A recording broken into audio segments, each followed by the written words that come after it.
Salut les bladers, c'est Ryuk et bienvenue dans cette nouvelle vidéo. Aujourd'hui, on va s'ouvrir un pack que m'a envoyé Hasbro à l'occasion de la journée internationale de la toupie qui a eu lieu le 12 octobre. Donc voici le pack en question. Comme vous le voyez, il est assez gros, il contient un set de démarrage, donc on perd pas de temps, on s'ouvre ça tout de suite. Donc quand on ouvre la boîte, on tombe sur un petit flyer cartonné de bienvenue. Hey there Baymaster.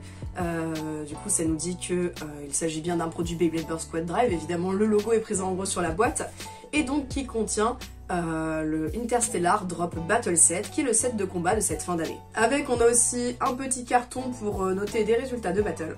Et donc voici le fameux gros pack, le Interstellar Drop Battle Set. C'est un pack que perso, je trouve ultra stylé, donc il me tarde vraiment de l'ouvrir. Le Interstellar Drop Battle Set doit son nom à son stadium à double étage, qui possède deux modes de jeu.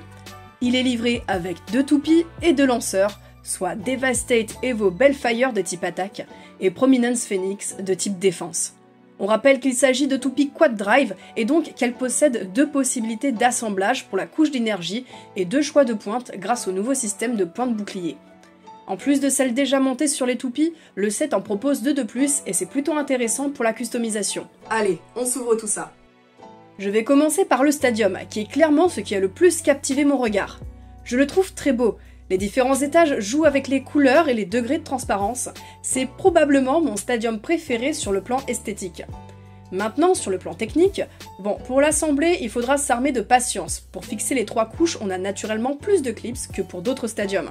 D'ailleurs, en parlant des couches, la première surface de combat est celle-ci.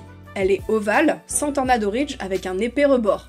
À première vue, l'écart entre ce rebord et le mur ne permettra pas de KO par sortie, mais ce retrait est intéressant, je trouve. Ça pourra éviter que les toupies trop mobiles frottent le mur du stadium et ne s'épuisent inutilement.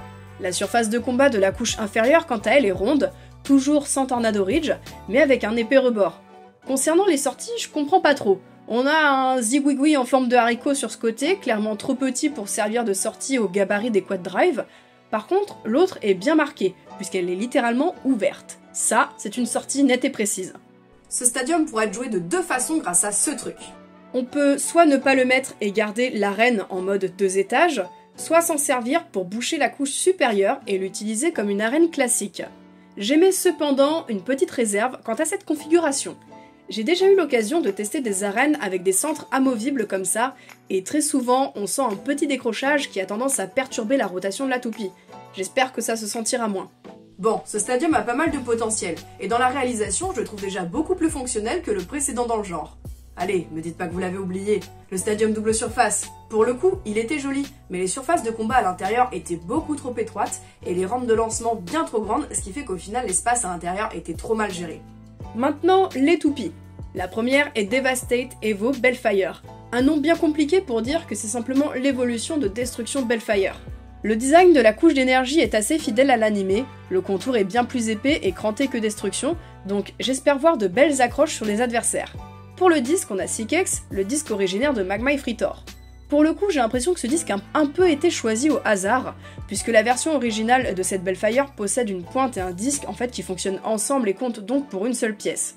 Pour conserver le système de pointe Quad Drive, Hasbro a donc choisi une alternative. Enfin, pour la fameuse pointe Quad Drive, on a All Might. La première est semi-plate et la seconde, à peu près pareil en fait, juste un peu plus large avec un contour épais qui limitera les déséquilibres. La toupie qui l'accompagne est donc son opposé de type défense, c'est Phoenix. Au niveau de la couche d'énergie, même si je la trouve très jolie, je dois avouer que je suis un peu déçue. Prominence est supposé avoir un système de armor qui se détache en plein combat pour prévenir le burst. C'est un gimmick ultra intéressant et caractéristique à cette toupie, qui a malheureusement été supprimée sur cette évolution.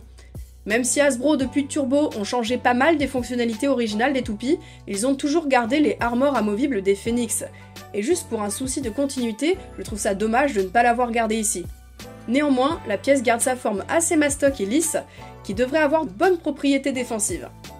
Le disque c'est tapered, large et lisse pour équilibrer la toupie.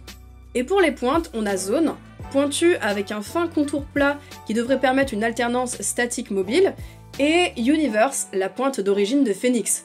L'embout est très large avec l'anneau autour qui est assez bas, c'est une pointe que j'aime bien jouer dans des arènes très inclinées. J'ai bien envie de voir ce qu'il va donner dans cette nouvelle arène. Ces 2 toupies sont plutôt cool, j'aime bien leur pointe. Après, si je devais reprocher une chose, c'est peut-être le manque de détails sur Phoenix qui ont du mal à faire ressortir l'avatar. En plus de ces 2 toupies, on a donc 2 points de bouclier interchangeables, Octa avec le bout fin mais bien large pour l'endurance et la stabilité, et Merge de type équilibre avec une pointe moins large mais plus plate pour plus de mouvement. J'en ai pas parlé encore, mais on retrouve bien évidemment 2 lanceurs, les classiques à crémaillère adaptables aux 2 sens de rotation. Ce set est globalement un set de démarrage classique pour 2 joueurs, avec une arène, 2 lanceurs et 2 toupies. Mais j'avoue quand même, le stadium à double étage a une saveur un petit peu plus épicée. Allez, on passe tout de suite au test. Bon, ça y est les bladers, on se retrouve enfin en face de l'arène pour se faire le test donc de ces 2 toupies dans le stadium. C'est en réalité le 2e tournage des tests que je fais parce que déjà, premièrement, au niveau de l'angle du stadium, c'était pas fou, j'étais trop bas, on voyait pas à cause du capot. Et ensuite parce que malheureusement, les lanceurs qui sont fournis avec le set, j'ai quelques soucis. C'est-à-dire qu'au début, la crémaillère, très souvent, à ce niveau-là, elle bloque et ça donne un à-coup, ce qui fait qu'une fois sur 2, la toupie, elle tombe ou le lanceur se barre de mes mains quand je lance. Donc c'est un petit peu compliqué. Mon lanceur à ficelle quad drive est pour le moment coincé et j'ai la flemme de le réparer, donc tant pis, ce sera que des lanceurs Takara. Dans un premier temps, on va donc tester l'arène en configuration partie bouchée avec la petite assiette jaune, donc on va voir ce que ça donne, et les toupies, donc Bellfire sera en mode corps sans sa pointe bouclier, et Phoenix en mode apex sans sa pointe bouclier. Allez, ça y est, c'est parti. Ah, les toupies se cognent, la Bellfire est plutôt sur l'extérieur. Oh, je sais pas si vous avez remarqué, mais regardez, quand les toupies passent sur la partie jaune, il y a une petite accélération, donc je pense qu'on a une inclinaison qui est légèrement supérieure au reste du stadium. Et premier point pour Phoenix. Je remets maintenant la pointe bouclier sur Bélial et Phoenix reste dans le même mode. Vert, vitesse. Allez, c'est parti. Bim, on s'attaque bien là. J'aime beaucoup l'inclinaison de ce stadium. Habituellement, je ne suis pas forcément fan des stadiums qui ne sont pas ronds, donc ovales comme celui-ci. Mais là, ça rend des choses très bien avec les inclinaisons qu'on a. Et nouveau point pour Phoenix. Je change la pointe bouclier de Bellfire pour la pointe interchangeable Octa. Hyper vitesse. Ça y est, on est parti. Bellfire au centre. Bélial vient la frapper. Ah, Bellfire planche un petit peu mais se rattrape avec sa pointe Octa. Et c'était le coup fatal, victoire encore une fois de Phoenix. Allez, sans plus tarder, j'enlève la partie centrale. Et puis maintenant, on va jouer en mode stadium à double étage. Je remets Phoenix en mode corps avec sa pointe bouclier d'origine, donc Universe. Et la Bellfire va prendre la pointe bouclier Merge. Vert, vitesse. Allez, la Phoenix est en haut, la Bellfire est directement passée en bas. Ah, ça va descendre, regardez Phoenix, elle s'approche dangereusement du centre parce qu'elle va tomber en plein génial. Oh non! Elle a fait une petite accélération, mais c'était sur sa couche d'énergie, donc ça l'a ralenti. Et victoire de Bellfire. Changement de mode des toupies. Cette fois-ci, les deux ont enlevé leur pointe bouclier et elles vont s'affronter sur leur petite pointe plate. Alors j'espère que du coup, elles auront de beaux mouvements assez rapides dans l'arène. Super. La Bellfire est tombée au bas alors que la Phoenix est sur l'extérieur. Elle essaie de tomber dans le pied, et sur l'arête et c'était pas ouf. Hyper vitesse. C'était magnifique. Cette petite accélération sur l'arête avant de retomber dans le stadium et l'autre qui l'a suivi, c'était un mouvement très beau. La Bellfire ralentit, point pour Phoenix. Hyper vitesse.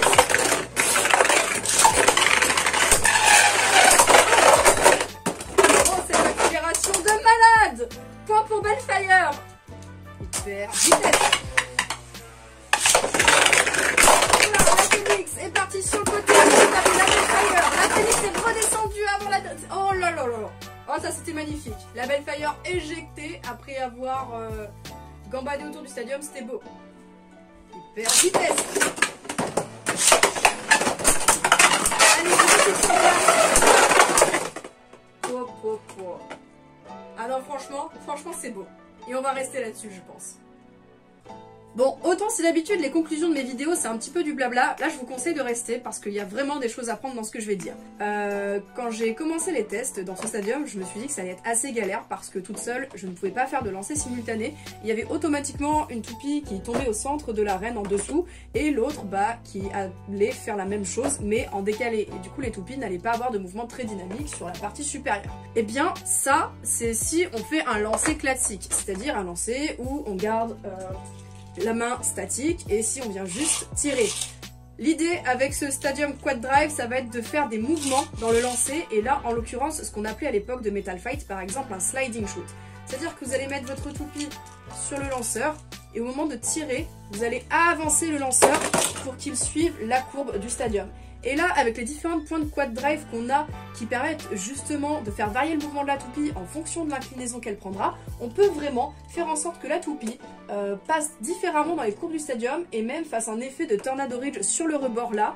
Après, il y a des choses à faire ou à éviter pour éviter qu'elle se coince ici dans l'arête, ce qui une fois sur deux la fait ralentir avant de tomber en dessous. Mais du coup, ça donne des trucs, là on a vu sur les derniers rounds, au moment où je l'ai compris ça, on a vu que les mouvements et les matchs étaient beaucoup plus beaux. Donc voilà, le conseil que j'ai à donner si vous voulez jouer dans ce stadium, ça va être d'adapter votre mouvement de lancer à la pointe et à la toupie que vous avez en fonction des mouvements recherchés et aussi en fonction de ce que l'adversaire va faire dans l'arène. Voilà, du coup j'aime beaucoup ce stadium parce qu'il impose vraiment aux joueurs de devoir trouver sa technique de lancer pour tirer profit de sa toupie en fonction aussi du mouvement que va choisir de faire l'adversaire dans cette arène. Donc c'est vraiment super intéressant à exploiter, en tout cas moi à partir du moment où j'ai compris comment l'utiliser, je me suis bien amusée. Sinon en ce qui concerne le reste du set et notamment les toupies, globalement je suis contente, des deux toupies elles sont dans la continuité des autres quad drive que j'avais. Les pointes sont pas mal, j'aime bien notamment ces deux là, c'est pour ça que c'est les deux que j'ai le plus joué sur la fin. Après les pointes supplémentaires qu'on a, celles-ci, elles sont pas mal aussi, c'est juste que c'est pas forcément celles qui vont plus tirer profit des performances du stadium qui se veut être joué ultra dynamique. Et les deux autres ici sont sympas aussi. Après Universe peut-être à utiliser seulement dans un stadium classique quad drive et pas dans celui à double étage parce qu'avec l'anneau j'ai trouvé que la toupie avait tendance à vraiment s'accrocher dans l'arête. Après quand même grosse déception sur les lanceurs et ça fait des années, ça date pas d'aujourd'hui. Il n'y a rien qui a été amélioré depuis le début de la génération de Burst, c'est toujours le même système. Là le fait que la crémaillère se coince vraiment à l'entrée, ça donne un à-coup qui fait qu'une fois sur deux, le lanceur il fait ça dans mes mains. Même pour un enfant qui aurait de plus petites mains et donc une meilleure prise en main, je trouve pas ça génial de ouf. D'autant plus que là du coup j'ai joué avec des lanceurs à ficelle qui ont une meilleure puissance que ceux-là parce que du coup ces lanceurs-là ne permettent pas de tirer assez puissamment et donc je trouve ne permettent pas non plus de tirer profit des superbes courbes qu'on a dans ce stadium. Sinon globalement pour moi ce set c'est validé, c'est l'un des meilleurs sets de démarrage je trouve que Hasbro ont sorti depuis maintenant, enfin du moins parmi ceux que j'ai pu acquérir. Donc je suis super contente de pouvoir le posséder. N'hésitez pas à me dire ce que vous en pensez dans les commentaires, c'était Ryuk et je vous dis à plus!